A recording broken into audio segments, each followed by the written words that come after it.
It began on the afternoon of January 9, 2025, with a frantic 911 call, a neighbor reporting muffled screams, followed by an unsettling silence. When the police arrived at the small Louisiana home, the door was ajar, swaying slightly in the humid breeze.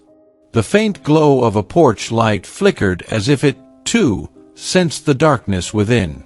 Inside, the air was thick and suffocating, as though the walls themselves had absorbed the horror of what had just transpired. Officers moved cautiously, their flashlights casting long, wavering shadows that danced on family photos lining the hallway. Toys were scattered across the living room floor, a stark reminder of the children who had once filled this house with laughter. In the bedroom, they found the unthinkable. 3 lives extinguished. A mother, her baby boy, and a young nephew lay lifeless. The scene was one of devastation, the kind that leaves even seasoned officers shaken. A place that had been a haven of love and family was now the epicenter of heartbreak and tragedy. The victims were quickly identified. Rhonda Powell, a devoted mother known for her kindness and strength. Braylon, her 1-year-old son whose giggles had once echoed through the halls. And Hayden, her bright and energetic 10-year-old nephew. They were loved by all who knew them. And now they were gone. But what left the officers reeling wasn't just the loss of life. It was the man they found standing in the corner of the room, his expression blank and detached. Ryant Jones, who is Rhonda's brother and Hayden's father, showed no signs of remorse as he was taken into custody. To the world, he had been a young man battling inner demons. To this family, he had become something far more dangerous. Neighbors gathered outside as news spread through the quiet town of Amite. Whispers of disbelief mingled with sobs of grief. How could something so heinous happen in a home like this? Rhonda was a beacon of compassion in her community, a woman who had opened her heart and her door to her troubled brother even when others urged caution. And Ryant? He wasn't a stranger or a shadowy figure lurking in the night. He was family. As the soft afternoon light bathed the crime scene, the questions grew louder. What had driven Ryant to commit such a monstrous act? Were there signs that everyone had missed? Or was this a tragedy no one could have foreseen? The answers lay buried in the complex web of family dynamics, mental health struggles, and a series of missed opportunities for intervention. To uncover the truth, we must go back to the days before the nightmare unfolded, to where the cracks in this family first began to show. Rhonda Powell believed in the power of family. To her, blood ties were sacred, a bond that could withstand any storm. And when it came to Ryant Jones, her troubled brother, she clung tightly to that belief. Ryant's struggles began years earlier, marked by erratic behavior and moments of paranoia. His diagnosis of schizophrenia, a condition that blurred the line between reality and delusion, left him vulnerable and isolated. For Rhonda, Ryant wasn't a problem to be solved. He was family. She opened her home to him, offering support even when others warned her of the risks. "He's just going through a tough time," she'd say. "We can help him through this." But not everyone shared Rhonda's optimism. Some family members saw warning signs, episodes where Ryant would mutter to himself, stare vacantly, or lash out unpredictably. His condition worsened over time, with long stretches of isolation punctuated by sudden outbursts. Rhonda's patience never wavered, even as her efforts began to strain the family. Friends urged her to seek professional help, but the system seemed stacked against her. Each time Ryant was hospitalized, the outcome was the same: temporary stabilization, followed by a return to square one. The long-term care he desperately needed remained elusive, buried under a tangle of bureaucracy and waiting lists. In Amite, mental health services were scarce. Resources were stretched thin, leaving families like Rhonda's with few options. The cost of specialized treatment was prohibitive, and the support systems in place were woefully inadequate. Rhonda often found herself making desperate phone calls, only to be told to try again later. As Ryan's condition deteriorated, his growing sense of alienation spilled onto the pages of his journal, pages filled with fragmented thoughts and a mounting sense of betrayal. To Rhonda, these were cries for help, proof that he could still be saved. But to others, they were warnings of something far more dangerous. "He's a ticking time bomb," one family member warned. Rhonda refused to believe it. The late afternoon began like any other in Rhonda Powell's home. The scent of a recent meal still lingered in the air, mixing with the faint hum of a TV playing in the background.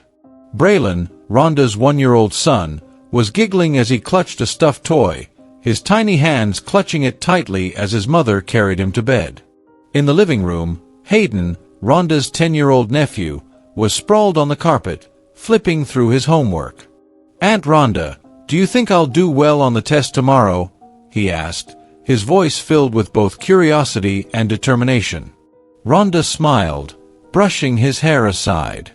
"Of course, you will, sweetheart. You've worked so hard for it." It was a peaceful, ordinary afternoon. Or so it seemed.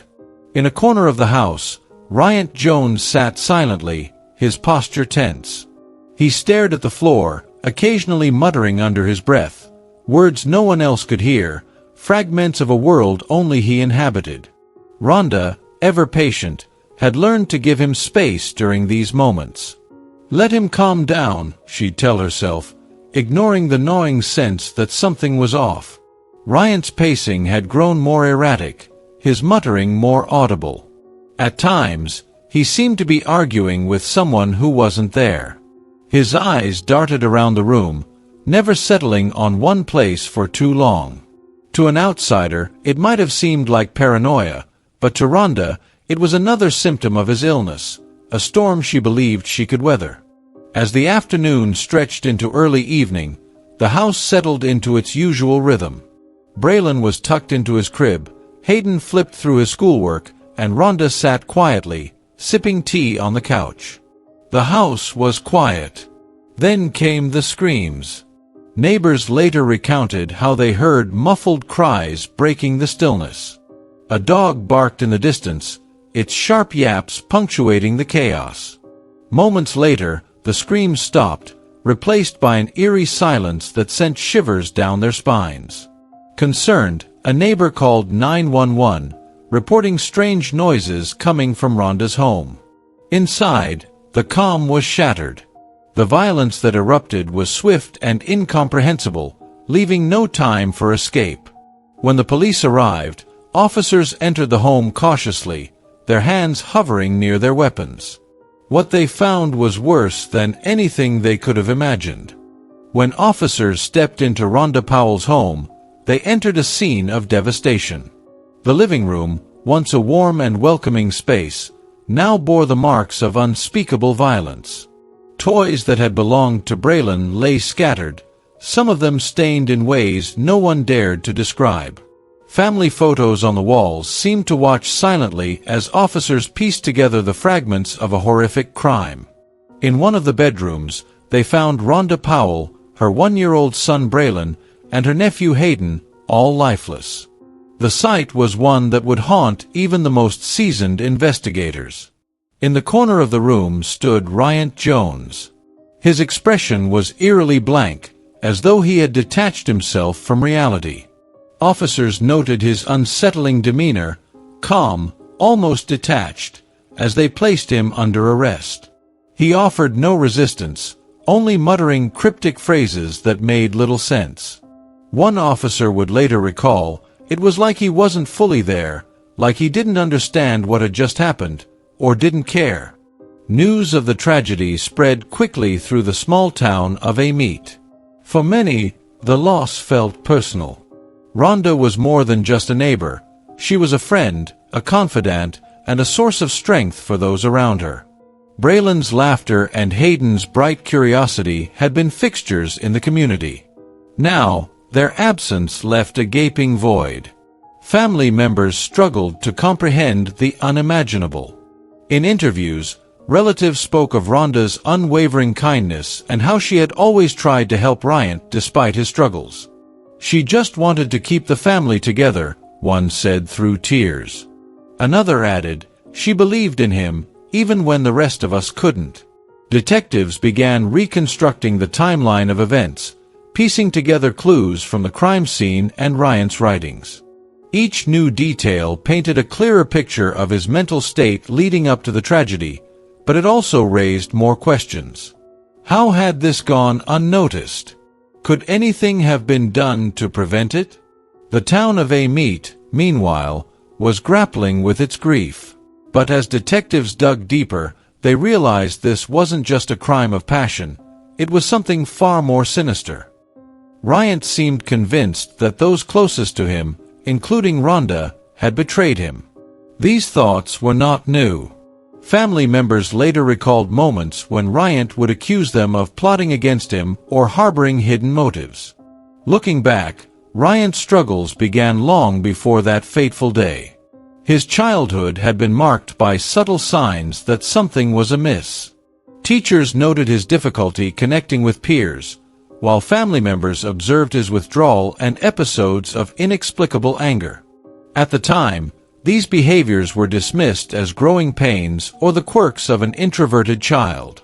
It wasn't until his late teens that the cracks became impossible to ignore.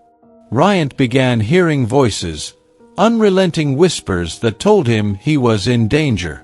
He became increasingly paranoid, convinced that strangers were watching him or that his food was being poisoned. These delusions grew stronger, creating a wall between Ryan and the world around him. Yet there were moments of clarity, glimpses of the boy he once was. Family members recalled times when Ryan would smile, share a story, or express gratitude for Rhonda's kindness. But these moments were fleeting, overshadowed by the turmoil raging in his mind. Rhonda's patience never wavered. She believed that with enough love and support, Ryan could find stability. She helped him through his first hospitalization, navigating the overwhelming maze of paperwork and treatment options.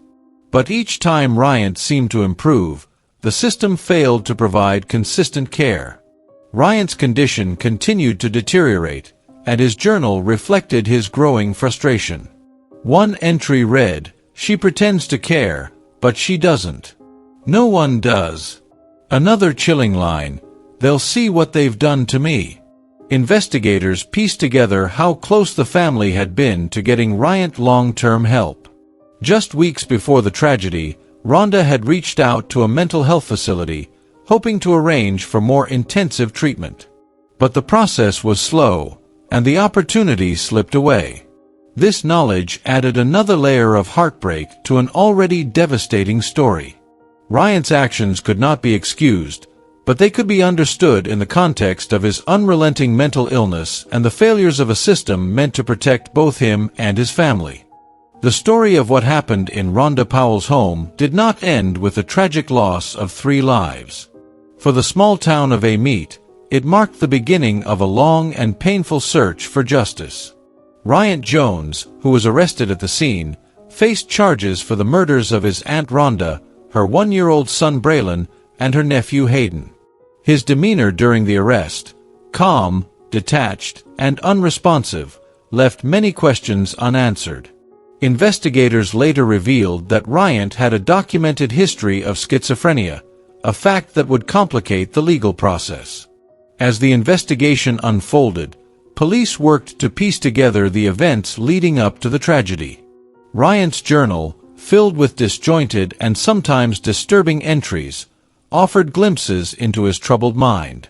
Phrases like, "They don't understand me," and "I'll make them see," painted a picture of someone grappling with profound delusions. But for Rhonda's grieving family, these revelations provided little solace. They struggled to reconcile the Ryan they had once known, a young man loved and supported by his family, with a person who had taken so much from them. The case remains ongoing, with the legal system now tasked with untangling the complexities of Ryan's mental health, his actions, and the systemic failures that may have played a role. For the community of Ameet, it has become a painful reminder of the urgent need for better mental health care and preventative support for families in crisis. The tragedy that unfolded in Rhonda Powell's home was not an isolated incident. It was the devastating result of a system stretched too thin, a family torn between loyalty and safety, and a society still grappling with the importance of mental health care. Ryant Jones's story is a stark reminder of the cracks in the mental health system. In rural areas like Ameet, resources are often scarce, and families face overwhelming challenges in accessing care. Rhonda's experiences were all too familiar. Short-term hospitalizations that offered no real solutions, waiting lists that stretched on for months, and treatment costs that made specialized care an unattainable dream. The system, critics argue, is reactive rather than proactive, addressing crises only after they've spiraled out of control.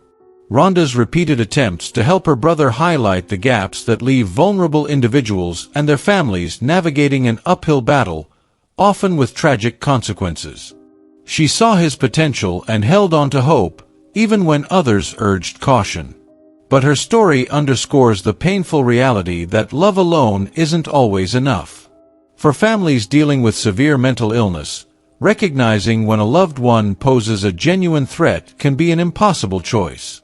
Rhonda's determination to support Ryant, despite the risks, speaks to her unshakable faith in family. Yet, it also left her and her household vulnerable. Other families face similar struggles. A father in California once pleaded to have his schizophrenic son committed after repeated threats of violence, only to be told that intervention wasn't possible until his son acted on those threats. Such stories illustrate the grim reality of a system that fails to protect both those in crisis and those around them. In the aftermath, Ameet came together to honor Rhonda, Braylon, and Hayden. Candlelight vigils lit up the town square, and neighbors shared stories of Rhonda's kindness and the children's bright spirits. Churches opened their doors for memorials, offering prayers and solidarity. But grief gave way to action. Local leaders called for increased funding for mental health services, while advocacy groups organized workshops to educate the public about schizophrenia and other mental illnesses. Their message was clear: awareness and prevention are the keys to preventing future tragedies. This tragedy forces us to confront uncomfortable truths: that our mental health system is broken, that families are too often left unsupported, and that love alone cannot overcome systemic failures. We must listen. We must act. We must never let a cry for help go unanswered.